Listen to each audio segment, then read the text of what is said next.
নমস্কার, Ramakrishna TV YouTube চ্যানেলের পক্ষ থেকে সকল মা, বাবা, দাদু, দিদা, ঠাকুমা, ঠাকুর দাদাদের জানাই অনেক অনেক ভালোবাসা, প্রীতি ও আন্তরিক শুভেচ্ছা।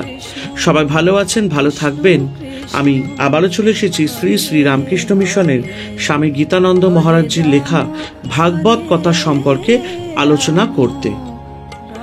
আজকে আমরা আলোচনা করব মহারাজ পৃথুর উপাখ্যান। ভাগবতের চতুর্থ খণ্ডের 15 অধ্যায় থেকে 22 অধ্যায়ের মধ্যে পৃথুচরিত্র বর্ণনা করা হয়েছে।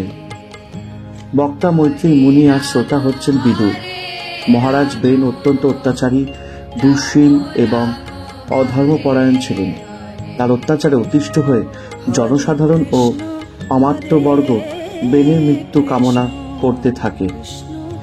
বেনকে সৎপথে আনবার জন্য মুনি ঋষিরা তাকে অনেক করে বোঝালেন, কিন্তু বেন তাদের কথায় কর্ণপাত না করে মুনি ঋষিদের অপমান করে শ্রী ভগবানের নিন্দা করতে থাকে। ঋষিরা বুঝলেন যে এই ব্যক্তি রাজ সিংহাসনের উপযুক্ত নয়, এর মৃত্যুই শ্রেয়। ঋষিদের অভিশাপে বেনের মৃত্যু হলে আমর্ত্যবর্গ বেনের দেহজাত বালক পৃথুকে সিংহাসনে বসালেন। পৃথুর শরীরে শুভ লক্ষণ সমূহ দেখে ঋষিরা বললেন যে এই শরীরে যে রকম সব মঙ্গল চিহ্ন দেখছি, তাতে একে নারায়ণের অংশজাত, মানে শ্রী ভগবানের অংশাবতার বলে মনে হচ্ছে। এই বালক মহামহিমান্বিত রাজা হয়ে দেশের ও দশের প্রভূত কল্যাণ সাধন করবে। বালক অবস্থায় পৃথুকে যখন রাজপদে অভিষিক্ত করা হলো, তখন দেশে নিয়ম অনুযায়ী সুত, মাগধ, বৈতালিক প্রভৃতিরা তার স্তুতিগান করার জন্য রাজসভায় এসে উপস্থিত হল। পৃথু তখন সে অল্প বয়সে বৈতালিকদের সম্বোধন করে বললেন, তোমরা আমার গুণকীর্তন করতে এসেছ, কিন্তু এখনো পর্যন্ত আমার কোনো গুণের জগতে প্রকাশিত হয়নি। সুতরাং আমার সম্বন্ধে তোমরা কি স্তব করবে? আর আমি চাই না যে আমার উদ্দেশ্যে তোমরা যেই সব ভালো ভালো কথা বলবে তা ভবিষ্যতে মিথ্যা প্রতিপন্ন হোক। সুতরাং এখানে আমার স্তুতি না করে কোনো যোগ্য ব্যক্তির গুণগান করা হোক। তাছাড়া যিনি সর্বগুণের আকর, সকল মঙ্গলের অধিকর্তা, সেই ভগবানের গুণকীর্তন করাই তো সকলের উচিত।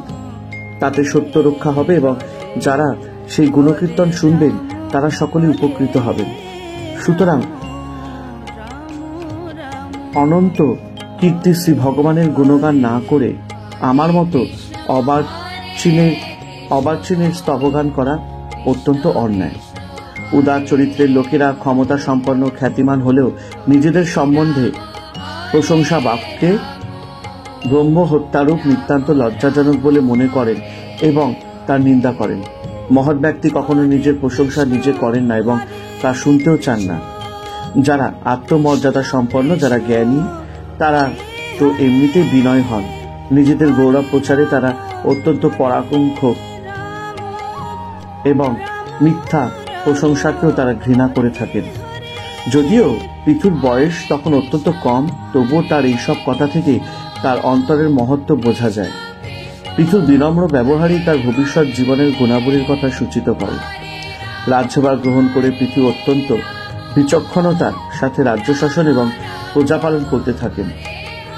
প্রজাদের পালন পোষণের জন্য তিনি পৃথিবীকে দহন করেন, অর্থাৎ পৃথিবীকে সমতল করে যাতে পৃথিবী কৃষি উপযোগী হয় তার ব্যবস্থা করেন এবং শস্য, বীজ জোগাড় করে খাদ্য ভাণ্ডার গড়ে তোলেন।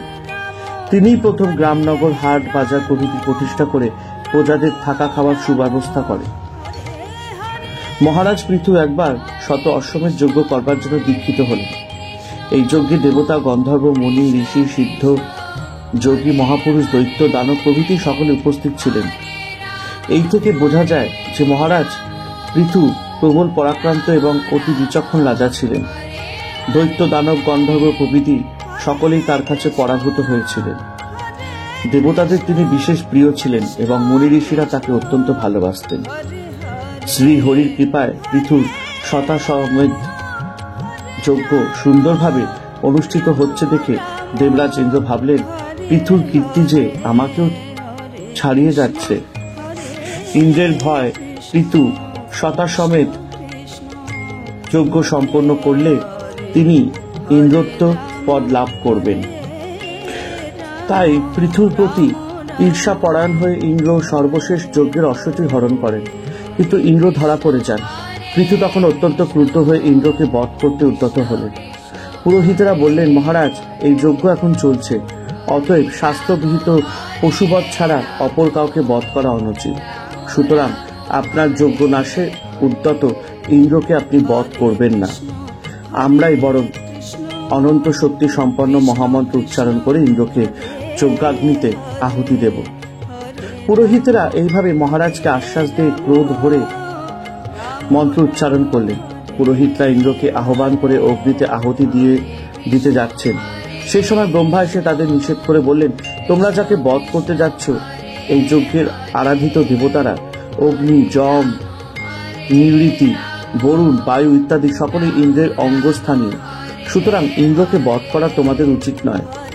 বিশেষত ইন্দ্র হচ্ছেন শ্রী ভগবানেরই অবতার বিশেষ। তাছাড়া পৃথুর যজ্ঞ নষ্ট করার জন্য ইন্দ্র যে অধর্ম পথের সৃষ্টি করল, জগতের লোক এই দেখে ওই রকম কপটাচরণ করবে। এতেই তো জগতের মহা অকল্যাণ হল। ইন্দ্রের সাথে শত্রুতা করলে সে তো আরো অধর্ম পথেরই সৃষ্টি করবে, আরো বেশি অন্যায় করবে। তোমরা যজ্ঞ করছো জগতের কল্যাণের জন্য, কিন্তু সেই যজ্ঞ করতে গিয়ে যদি অধর্ম পথেরই সৃষ্টি হয়, তাহলে সেটা হবে জগতের পক্ষে মহা অমঙ্গল স্বরূপ। তোমাদের যজ্ঞের উদ্দেশ্য ব্যর্থ হয়ে যাবে। সুতরাং বিপুল কীর্তি পৃথুর একটি যজ্ঞ না হয়ে অসম্পূর্ণই থাকলো, তাতে পৃথুর কি এলো গেল? ৯৯টি যজ্ঞ তো সম্পূর্ণ হয়েছে। তাছাড়া পৃথু তো কোনো কামনার বশবর্তী হয়ে যজ্ঞ করছে না, সে তো মোক্ষ ধর্মে অভিজ্ঞ। ব্রহ্মা তখন পৃথুকে সম্বোধন করে বললেন, মহারাজ, ইন্দ্রের প্রতি ক্রোধ পরিত্যাগ করো, সে তোমার আত্মতুল্য। তোমরা দুজনেই শ্রী ভগবানের অংশ বিশেষ। ব্রহ্মার উপদেশ শুনে পৃথু তখন শত অশ্বমেধ যজ্ঞ পূর্ণ করবার আগ্রহ ত্যাগ করে ইন্দ্রের প্রতি বৈরীভাব পরিহার করলেন। সমস্ত যজ্ঞের তিনি ফলদাতা, সর্বলোক মহেশ্বর, সকল দেবতার যিনি প্রভু, সেই ভগবান শ্রী হরি এমনিতেই পৃথুর উপর সন্তুষ্ট ছিলেন। তিনি এখন ইন্দ্রকে নিয়ে পৃথুর কাছে এসে বললেন, এই ইন্দ্র তোমার শতাশ্বমেধ যজ্ঞের বিঘ্ন করেছে, এর জন্য ইন্দ্র তোমার কাছে ক্ষমা প্রার্থনা করছে, তুমি একে ক্ষমা করো। শ্রী ভগবান বললেন, হে রাজন, পৃথিবীতে যারা সুবুদ্ধি সম্পন্ন, সদনুষ্ঠানে রত এবং মনুষ্য শ্রেষ্ঠ, তারা জানেন দেহ আত্মা নয়, তাই তারা মোহে বশবর্তী হয়ে কোনো প্রাণীর অনিষ্ট করেন না। কিন্তু তোমার মতো মহাপুরুষও যদি ভগবত মায়ায় মুক্ত হয়ে ইন্দ্রকে ক্ষমা না করে, তার প্রতি বৈরী ভাবই পোষণ করে, তাহলে বুঝবো তুমি যে দীর্ঘদিন ধরে বৃদ্ধদের অর্থাৎ প্রাজ্ঞজনদের সেবা করেছ, তা তোমার পণ্ডশ্রমী হয়েছে। তোমার চিত্তশুদ্ধ হয়নি, কারণ যারা আত্মজ্ঞানী তারা জানেন যে এই দেহ অবিদ্যার ফলে বাসনারূপ কর্মের দ্বারা উৎপন্ন হয়েছে।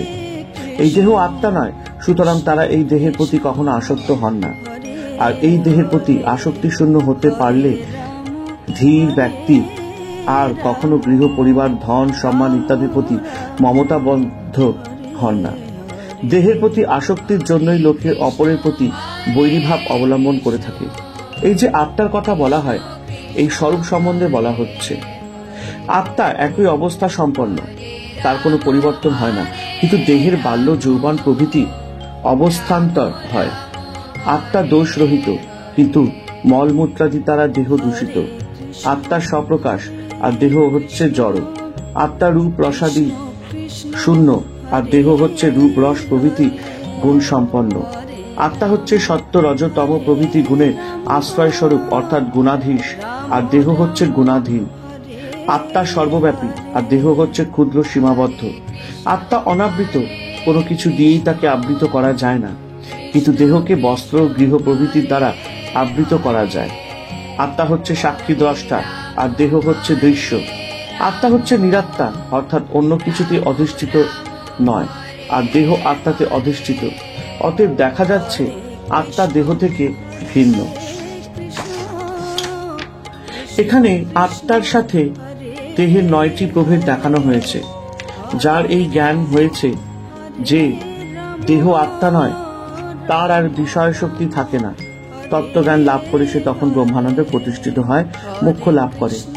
শ্রী ভগবান পৃথুকে এইভাবে আত্মজ্ঞান বিষয় উপদেশ দিয়ে বললেন, হে বীর পৃথু, তুমি ইন্দ্রিয় মনকে সংযত করে সকলের প্রতি সমভাবাপন্ন হয়ে নিষ্কামভাবে তোমার কর্তব্য কর্ম অর্থাৎ প্রজাদের পালন করো। তাতেই তুমি পরম শান্তি, পরম পদ লাভ করবে। তোমার মতো সদ্গুণ সম্পন্ন ব্যক্তির পক্ষে অপরের সাথে বিবাদ বিসম্বাদ নিয়ে থাকা শোভা পায় না। তোমার স্বভাব এবং গুণের জন্য আমি তোমার প্রতি অত্যন্ত প্রসন্ন হয়েছি। তুমি আমার কাছে যথা ইচ্ছা বর প্রার্থনা করো।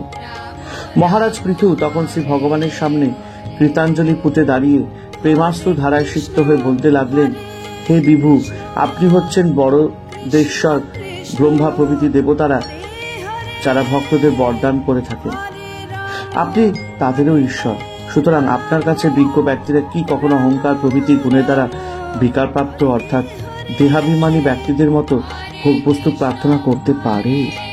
হে মুক্তিদাতা পরমেশ্বর, যেসব বর অর্থাৎ ভোগবস্তু নরকবাসীদেরও কাম্য, আমি অজ্ঞান হলেও সেসব প্রার্থনা করি না।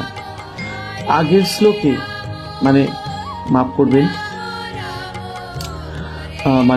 আগের পংক্তিতে ভগবানকে কৈবল্যপতি মুক্তিদাতা বলে সম্বোধন করা হয়েছে।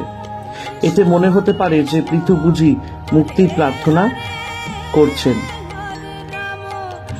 সেই জন্য এই পংক্তিতে মোক্ষ অবস্থাতেও যদি মহাপুরুষদের হৃদয় নিশ্চিত আপনার পাদপদ্মের গুণকীর্তন রূপ কথামিত লাভ করা না যায়, তবে আমার সেরকম মোক্ষ চাই না। এই পংক্তিতে পৃথু স্পষ্ট করেই বলেছেন এই কথাটি। তাহলে পৃথু কি চান? বলেছেন, আপনি আমায় অসংখ্য কর্ণ শ্রবণেন্দ্রিয় দান করুন, যাতে প্রাণ ভরে আপনার গুণ কথা শুনতে পারি। মাত্র দুটি কানে আপনার গুণ কথা শুনে তৃপ্তি পাচ্ছি না। সুতরাং আমায় অজস্র শ্রবণেন্দ্রিয় দান করুন, প্রাণ ভরে আপনার কথা শুনি। এটি আমার পক্ষে শ্রেষ্ঠ বর হবে।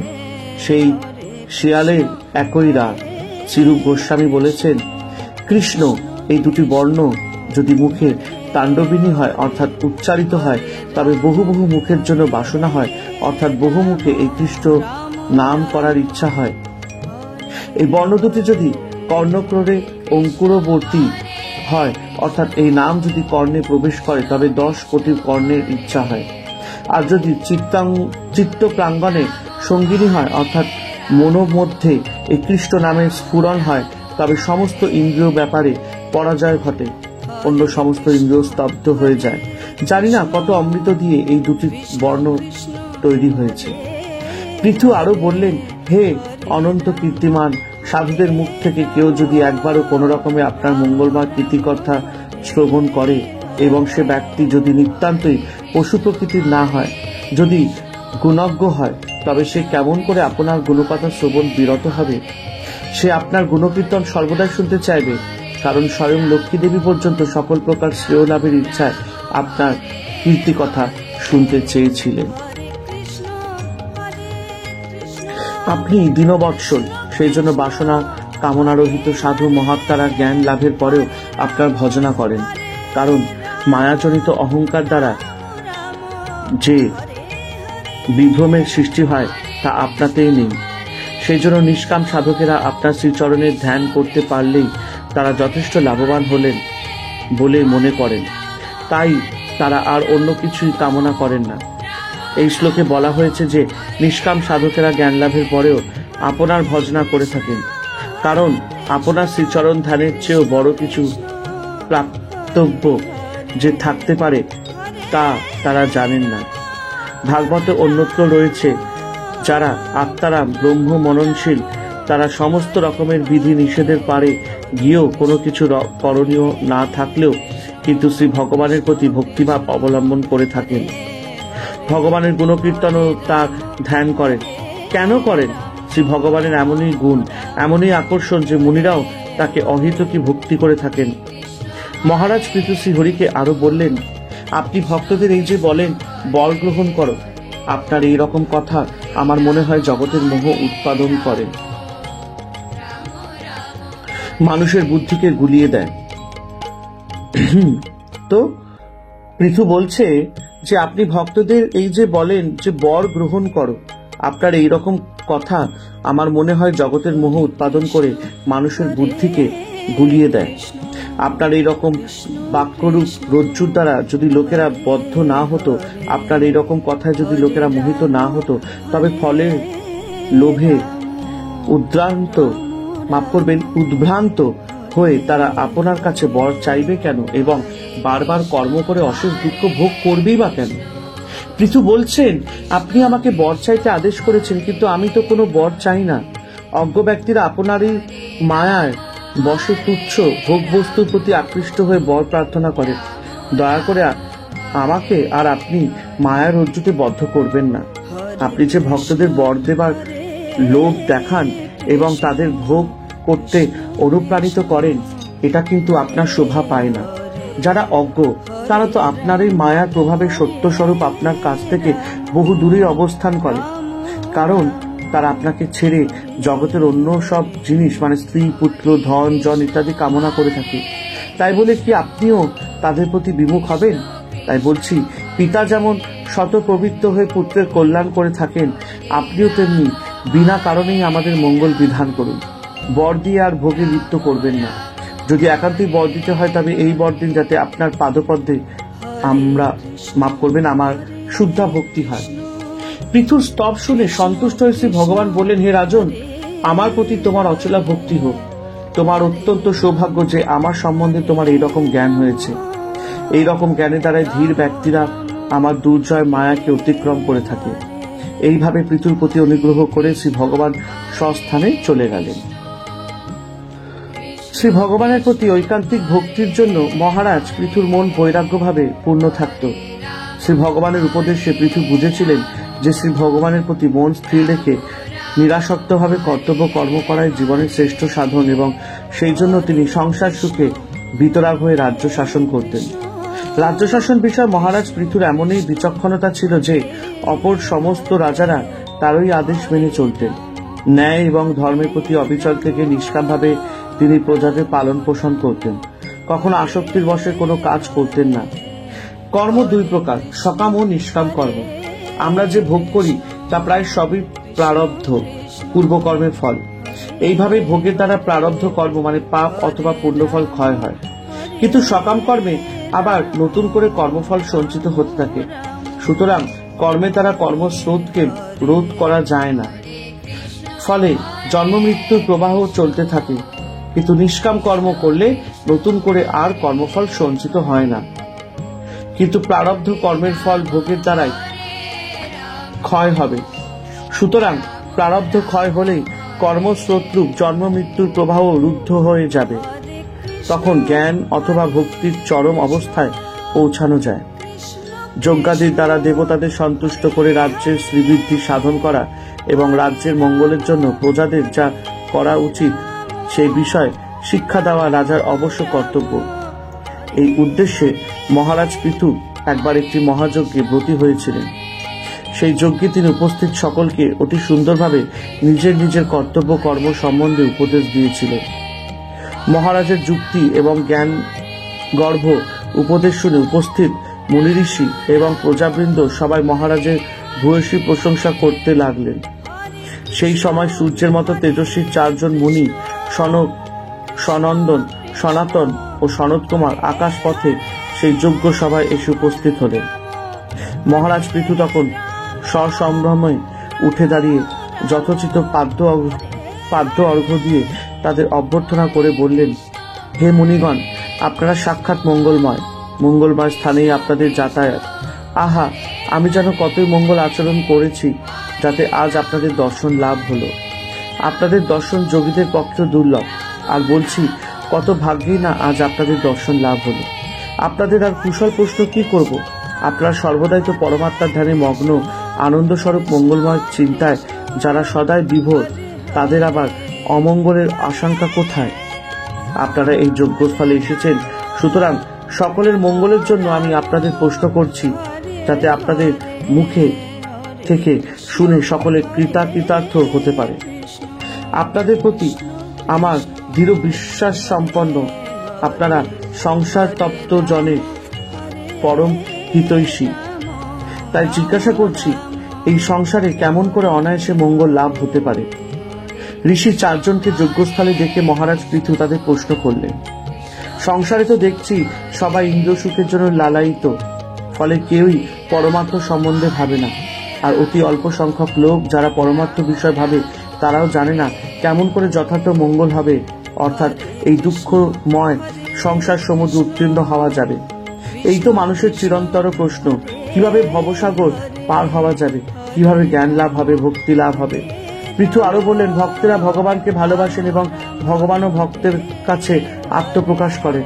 তাই শ্রী ভগবান জগতের কল্যাণের জন্য আপনাদের রূপ ধারণ করে জগতে বিচরণ করে বেড়াচ্ছেন। সুতরাং কিসে ভক্তি লাভ হবে, কেমন করে ভবসাগর পার হয়ে যাবে, তাই দয়া করে আমাদের বলুন। মহাত্মা পৃথুর এই সারগর্ভ প্রশ্ন শুনে শরৎ কুমার মৃদু হাস্য করলেন। তিনি পৃথুর মনোভাব স্পষ্টই বুঝতে পেরেছেন। মহারাজ পৃথুর মতো জ্ঞানী ও ভক্তিমানের পক্ষে এই প্রশ্নের উত্তর যে অজানা নয়, তা তিনি ভালোভাবে বুঝতে পেরেছেন। তবে যে পৃথু এই প্রশ্ন করলেন তার কারণ হলো এই প্রশ্নের দ্বারা সর্বকালের মানুষের উপকার হবে। তাছাড়া অসাধারণ যোগসিদ্ধ মহাপুরুষদের মুখ থেকে শুনলে সকলেই তা শ্রদ্ধার সাথে গ্রহণ করবে এবং নিজের নিজের জীবনে সেই সব উপদেশ প্রয়োগ করার চেষ্টা করবে। তাই পৃথুর প্রশ্ন অত্যন্ত সঙ্গত এবং লোকের মহাকল্যাণকারী। মহাত্মা শরৎ কুমার তাই পৃথুর প্রশংসা করে বললেন, সর্বজীবের মঙ্গলের জন্য এই যে প্রশ্ন করলে তা অত্যন্ত সমীচীন হয়েছে। সাধু লোকের বুদ্ধিবৃত্তি এই রকমই হয়ে থাকে, অপরের কল্যাণের জন্যই তারা সবকিছু করে থাকেন। সনত কুমার বললেন, সাধু ব্যক্তিরা যখন একত্রিত হন তখন তার সকলের পক্ষে মঙ্গলকারক হয়, কারণ তাদের মধ্যে পরস্পরের যে প্রশ্নোত্তর কথালাপ হয় তাতে প্রশ্নকর্তা, উত্তরদাতা এবং শ্রোতারা সবাই উপকৃত হয়। সনত কুমার এবার পৃথুর প্রশ্নের উত্তরে বললেন, তুমি প্রশ্ন করছো এই সংসারে কিসে মঙ্গল হবে? শাস্ত্রের প্রশ্নের উত্তরে বলা হয়েছে যে দেহাদির প্রতি অনাসক্তি এবং পরব্রহ্ম স্বরূপ আত্মার প্রতি প্রবল আসক্তি, তীব্র অনুরাগ, এই তো যথার্থ মঙ্গলের কারণ। ঈশ্বর অনুরাগ আর সংসারে বিরাগ, আমি আমার নিয়েই তো সংসার এই আমি আমার ভাব, অহংভাব ত্যাগ করতে পারলে যথার্থ মঙ্গল হবে। এখন প্রশ্ন হলো, দেহের প্রতি অনাসক্তি, অহংভাব ত্যাগ এবং আত্মার প্রতি আসক্তি কেমন করে হতে পারে? এর উত্তরে সনত কুমার বললেন, শ্রদ্ধা ভাগবত ধর্মের অনুষ্ঠান, আত্মজ্ঞান লাভের ইচ্ছা, আধ্যাত্মিক যোগ সাধনার নিষ্ঠা, ভগবানের আরাধনা এবং সর্বদা পুণ্য কীর্তি শ্রী ভগবানের পবিত্র কথা আলোচনার দ্বারা আত্মাতে রতি এবং দেহাদিতে অনাসক্তি জন্মে। শ্রদ্ধা বলতে শাস্ত্র ও গুরুবাক্যে বিশ্বাস বোঝায়। আধ্যাত্মিক জীবন এই শ্রদ্ধা দিয়ে আরম্ভ হয়। ভগবানের প্রীতির জন্য ধর্মানুষ্ঠান, তত্ত্বজ্ঞান লাভের ইচ্ছা, যোগ সাধনায় নিষ্ঠা, ভগবানের আরাধনা এবং সর্বদা পুনর্কীর্তি শ্রীহরির পবিত্র কথালাপের দ্বারা আত্মাতে আসক্তি এবং দেহাদিতে অনাসক্তি জন্মে। এই যে এখানে শ্রদ্ধা, ভগবানের প্রীতির জন্য ধর্মানুষ্ঠান, যোগ সাধনা, ভগবানের আরাধনা, ভগবানের পবিত্র লীলা কথার আলোচনা ইত্যাদি বলা হলো, এইগুলো হচ্ছে অন্তরঙ্গ সাধন। অহিংসা, নিবৃত্তি, আত্মকল্যাণের অনুসন্ধান, ভগবানের লীলামৃত পানে ব্যাকুলতা, সংযম, বাসনা ত্যাগ, শৌচাদি নিয়ম পালন, অপরের নিন্দা না করা, স্পৃহা শূন্যতা ও শীতষ্ণাদি সহ্য করা, এইসবের দ্বারা ভগবানের অনুরাগ এবং বিষয় বিরাগ জন্মে। হিংসারহিত অবস্থা পরমহংসেরা যেরকম আচরণ করেন, অর্থাৎ নিবৃত্তি, পরায়ণতা, আত্মহিতে অনুসন্ধান, ভগবানের লীলামৃত শ্রবণে ব্যাকুলতা, সংযম, বাসনা ত্যাগ, শৌচাদি নিয়ম পালন, কারণ নিন্দা না করা, স্পৃহা শূন্যতা এবং শীত উষ্ণাদি সহ্য করা, এইসবের দ্বারা অন্যাত্ম বস্তুতে বিরাগ এবং আত্মাতে অনুরাগ জন্মে। এখানে যেসব উপায়ের কথা বলা হলো, যোগশাস্ত্রে সেগুলোকে অষ্টাঙ্গ যোগ বলা হয়েছে। যম, নিয়ম, আসন, প্রাণায়াম, প্রত্যাহার, ধারণা, ধ্যান, সমাধি। এই যে পংক্তিতে আমরা যেটি আলোচনা করছি, অহিংসা, যম, নিয়ম, অকাম, তিতিক্ষা ইত্যাদি বলা হলো, এইগুলোকে বহিরঙ্গ সাধন বলে। আর ভগবত উপাসনা, লীলা, শ্রবণ ও কীর্তন ইত্যাদি হলো অন্তরঙ্গ সাধন। তা যাই হোক, বহিরঙ্গ সাধনের অভ্যাস করলে অন্তরঙ্গ সাধন তখন সহজ হয়ে যায়। আবার অন্তরঙ্গ সাধন করলে বহিরঙ্গ সাধন মানে যম, নিয়ম, আসন, প্রাণায়াম ইত্যাদি আপনা আপনি হয়ে যাবে। এই অন্তরঙ্গ বহিরঙ্গ সাধন এরা একে অপরের পরিপূরক। শ্রবণ সুখদায়ক, শ্রুতি মধুর শ্রী ভগবানের গুণকীর্তন বারবার শুনতে শুনতে এবং প্রবল ভক্তির দ্বারা কার্যকারাত্মক এই দেহের প্রতি বৈরাগ্য এবং পরমাত্মার প্রতি অনুরাগ জন্মে। যখন পরমাত্মার প্রতি অনুরাগ হয় তখন তীব্র জ্ঞান ও বৈরাগ্যের ফলে সে সদ্গুরুর আশ্রয় লাভ করে। তখন তার অহংকারাত্মক লিঙ্গ শরীর, যা জীবের স্বরূপকে ঢেকে রাখে, সেই সর্ব দুঃখের আকর অহংকার বাসনাশূন্য হয়ে দুর্বল হয়ে পড়ে। সাধক তখন জ্ঞানাগ্নি দ্বারা সেই লিঙ্গ শরীরকে, অহংকে দগ্ধ করে ফেলে। অহংকার দগ্ধ হয়ে গেলে তখন আর সাধকের কর্তৃত্বাভিমান থাকে না। আগে পরমাত্মা এবং জীবাত্মার মধ্যে ভেদ বুদ্ধির জন্য সাধকের যে অবস্থা ছিল, সেই অবস্থাতেও চিরতরে নষ্ট হয়ে যায়। অর্থাৎ শ্রী ভগবানের গুণগান করতে করতে পরমাত্মার অনুরাগ জন্মে, ফলে অন্য সব বিষয়ে বিরাগের সৃষ্টি হয়। এই অবস্থায় সাধক গুরুর সান্নিধ্য লাভ করে অহংকার থেকে মুক্ত হয়। অহংকার মুক্ত হলে আমি আমার রূপ, মিথ্যা অভিমান ত্যাগ হয়ে চির আনন্দ, চির শান্তি লাভ করে। শরৎ কুমার পূর্ণ জ্ঞানী এবং মহাভক্ত। তিনি বললেন, জ্ঞান এবং ভক্তি এই দুই পথের সাধনাতেই আত্যন্তিক দুঃখের নিবৃত্তি হতে পারে, কিন্তু সাধারণ মানুষের পক্ষে ভক্তিপথেই সহজ। মালাতে যে সর্পবুদ্ধি হয় তা জ্ঞানের দ্বারা দূরীভূত হয়। মালার জ্ঞান হলেই সর্বভ্রম দূর হয়। সেই রকম এই মায়াময় বিশ্ব, যা ভগবানকে আশ্রয় করে কার্যকারণ প্রভৃতি নানাভাবে প্রতীয়মান হয় এবং কর্মমলিন প্রকৃতিকে যিনি অভিভূত করে রাখেন, এই নিত্য মুক্ত নির্মল সত্য স্বরূপ শ্রী ভগবানের আমি শরণ নিলাম। জ্ঞানীরা বলেন যে মালার জ্ঞানী হলেই সর্বভ্রম দূর হয়। এখানে বলা হচ্ছে শ্রী ভগবানের অধিষ্ঠিত বলেই যে কার্যকারাত্মক মহাময় বিশ্বকে আমরা দেখি বা দেখে থাকি এবং ভ্রম সৃষ্টিকারী মায়াকে ভগবান বশীভূত করে রাখেন। অর্থাৎ শ্রী ভগবান যিনি বিশ্বের মূল কারণ, তিনি মায়ার বশীভূত হন না, কিন্তু অপর সকলে এই মায়ার জন্য এই ভ্রমাত্মক বিশ্ব দেখে থাকে। সুতরাং মালাকে জানলে যেমন সর্বভ্রম দূর হয়, সেরকম ভগবানকে জানলে এই আমি আমার রূপ জগৎ ভ্রম দূর হবে। তাই শ্রী ভগবানকে জানবার জন্য তারই স্মরণ নিতে হবে। ভক্তজন তার পাদপদ্মের আঙুলে সৌন্দর্য চিন্তা করে। কর্মের দ্বারা গ্রথিত অহংকার, রূপ ও হৃদ গ্রন্থিকে অনায়াসে উৎপাটিত করে। সেই রকম ভাবে অর্থাৎ অত সহজে বিষয় নিবৃত্ত সংযতেন্দ্রিয় জ্যোতিগণ কর্মপাশ ছেদন করতে পারেন না। অর্থাৎ শ্রী ভগবানের পদ্ম চিন্তা করে মানুষ যত সহজে অহংকার মুক্ত হয়, তত সহজে জ্ঞান ও যোগের সাধনায় অহং মুক্ত হয়ে যায় না। সুতরাং হে মহারাজ, আপনি শরণাগত বৎসল ভগবান শ্রী বাসুদেবের ভজনা করুন। এখানে জ্ঞানীশ্রেষ্ঠ শরৎ কুমার সুস্পষ্ট বলেছেন, জ্ঞান পথের সাধনা অর্থাৎ নির্গুণ নিরাকার ব্রহ্মের উপাসনার চেয়ে মহান্ধ মানুষের পক্ষে ভক্তিযোগের সাধনা অর্থাৎ সগুণ সাকারের উপাসনা সহজ সাধ্য। শরৎ কুমার আরো বললেন, সংসার তারণকারী শ্রী ভগবানকে যারা আশ্রয় করেননি, সেই সব সাধকদের পক্ষে এই সংসার সমুদ্র অতিক্রম করা অত্যন্ত কষ্টকর। কারণ তারা কষ্টসাধ্য যোগ অভ্যাসের দ্বারা ষড়রিপুকে জয় করে এই সংসার সমুদ্র পার হতে চায়।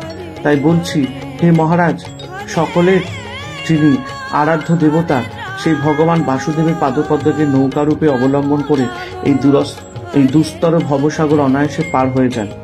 মূল কথা হলো, এই আত্মজ্ঞান লাভের, মুক্তি লাভের বহু উপায় আছে বটে, কিন্তু সবই কষ্টসাধ্য এবং সময় সাপেক্ষ।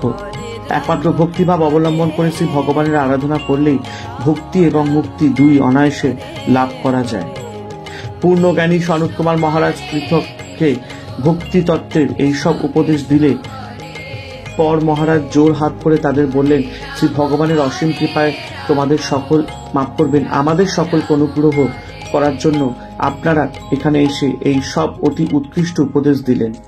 কিন্তু আমার তো আপনাদের দেবার মতো কিছুই নেই, কারণ যজ্ঞের সময় দক্ষিণাস্বরূপ আমি আমার রাজ্য সম্পদ দেহ সবকিছু সাধু মহাত্মাদের দান করেছি। তারা আমার সেই দান গ্রহণ করে তাদের প্রসাদ স্বরূপ সেই সব আমার প্রত্যর্পণ করেছেন। সুতরাং আপনাদের আমি কি দেব? আপনারা বেদ শাস্ত্রে পারদর্শী হয়েও শ্রী ভগবানের ভক্তি লাভই যে জীবনের শ্রেষ্ঠ সম্পদ তা আমাদের বেশ ভালোভাবে বুঝিয়ে দিয়েছেন। আপনারা দিনজনের উদ্ধারের জন্য কৃপা করে পৃথিবীতে বিচরণ করে থাকেন। আপনাদের সেই লোক উদ্ধারের কাজ আপনারা সার্থকভাবে আজ সম্পন্ন করেছেন। এতে আপনারা কৃত হন। একমাত্র জোর হাতে প্রমাণ করা ছাড়া আপনাদের প্রত্যুপকার করার সাধ্য আমার অথবা অপর কারোরই নেই। পৃথুর এই বাক্য পূজায় পরম প্রীতি হয়ে ঋষিরা তখন সর্বজন সমক্ষে আবার আকাশপথে চলে গেলেন। মহারাজ পৃথু যদিও গৃহস্থাশ্রমে ছিলেন, তবুও তিনি অহংকার শূন্য হয়ে সকল কর্মফল শ্রী ভগবানের সমর্পণ করে নিরাসক্তভাবে রাজ্য শাসন করতেন। তিনি ছিলেন প্রবল প্রজাপান্বিত রাজা। পৃথিবী থেকে সম্পদ আরোহণ করে তিনি রাজ্যের উন্নতি এবং প্রজাদের কল্যাণের জন্যই তা ব্যয় করতেন। এইভাবে তিনি বহু নগর, গ্রাম, জলাশয়, রাস্তা ইত্যাদি তৈরি করে জনসাধারণের সুখ স্বাচ্ছন্দ্য বিধান করেন। প্রজারাও তাকে দেবতার মতোই সম্মান করতেন। সর্বগুণের আকর মহারাজ পৃথু সম্বন্ধে একটি প্রবাদ আছে। মহারাজ পৃথু ছিলেন ক্ষমাগুণে পৃথিবী সদৃশ্য। লোকের অভীষ্ট সিদ্ধিতে বাঞ্ছিত ফলদানে তিনি ছিলেন স্বর্গের মতো এবং মেঘের মতো। তিনি লোকের তৃপ্তি বিধান করে তাদের আশানুরূপ ধন দান করতেন। এইভাবে বহুকাল রাজ্য পালন করার পর পৃথু অনেকদিন ভাবলেন, শ্রী ভগবানেরই আদেশে নিরাসক্ত চিত্তে ভগবানের কর্মফল সমর্পণ করে এত বছর ধরে রাজ্য পালন করলাম। আমি তো তার কাছে শুধু ভক্তি চেয়েছিলাম এবং তিনিও কৃপা করে আমার সেই প্রার্থনা মঞ্জুর করেছিলেন। কিন্তু ভক্তির পরকাষ্ঠা যে সাক্ষাৎ ভগবত সেবা, তার জন্য তা তিনি এখনো আমায় টেনে নিলেন না। তবে কি আমার চিত্ত মালিন্য এখনো দূর হয়নি? আর যদি তাই হয়ে থাকে তবে সংসারের মধ্যে থেকে কঠোর সাধনা করে যে চিত্ত মালিন্য দূর করব তাও তো সম্ভব নয়। সুতরাং এখন আমার পক্ষে সবকিছু ত্যাগ করে বানপ্রস্থ অবলম্বন করে একান্তে গিয়ে ভগবানের আরাধনা করাই শ্রেয়। এইভাবে চিন্তা করে মহারাজ পৃথু পুত্রদের উপর রাজ্যভার অর্পণ করে বনে চলে গেলেন। সেখানে গিয়ে তিনি কখনো নিরাহারে কখনো অর্ধাহারে তন্মনস্ক হয়ে সমাহিত চিত্তে শ্রী ভগবানের আরাধনা করতে লাগলেন। ক্রমে তার অবিদ্যাজনিত দেহবুদ্ধি দূর হয়ে আত্মজ্ঞান লাভ হলো। তিনি পরম শান্তি, পরম আনন্দ লাভ করে শ্রী ভগবানের চির সান্নিধ্য লাভ করলেন। আদিরাজ পৃথু শ্রী ভগবানের বিগ্রহ বিশেষ ছিলেন। ভগবানের আদেশেই তিনি নিরাসক্তভাবে রাজ্য শাসন করেছেন এবং ভগবানের ইচ্ছাতেই তিনি জ্ঞান ও ভক্তির চরম উৎকর্ষ জীবনে ফুটিয়ে তুলেছেন সর্বকালের মানুষেরই কল্যাণের জন্য। মহামুনি মৈত্রেয়ী বিদুরকে এই পৃথু চরিত্র শুনিয়ে বললেন, হে বিচিত্র বীর্য নন্দন বিদুর, এই যে আমি তোমার কাছে পৃথু চরিত্র কীর্তন করলাম, এই পবিত্র কাহিনী যে শ্রদ্ধার সঙ্গে পাঠ অথবা শ্রবণ করবে সেও মহাত্মা পৃথুর গুণাবলী লাভ করে শ্রী ভগবানের পরাভক্তি লাভ করবে। আর এইভাবে আজকে আমরা মহারাজ পৃথুর উপাখ্যান আলোচনা সমাপ্ত করিলাম। যদি কোনো উচ্চারণের ভুল হয়ে থাকে তাহলে আমি ঈশ্বরের কাছে, আপনাদের কাছে, আমার বাবা মার কাছে আমি ক্ষমা চেয়ে নিচ্ছি। এবং রামাকৃষ্ণ টিভি ইউটিউব চ্যানেলকে ভালোবাসা দেবেন, ভালোবাসতে থাকবেন। পাশে থাকা বেল আইকনটি অবশ্যই প্রেস করে দেবেন যাতে এরকমই সুন্দর সুন্দর পজিটিভ ভিডিওর আলোচনা আপনাদের কাছে সর্বপ্রথম পৌঁছে যায়। হরে কৃষ্ণ কৃষ্ণ কৃষ্ণ হরে হরে, হরে রাম রাম রাম হরে হরে। জয় শিব শম্ভু, জয় দেবী দুর্গা দুর্গতি নাশিনী, জয় মা কালী।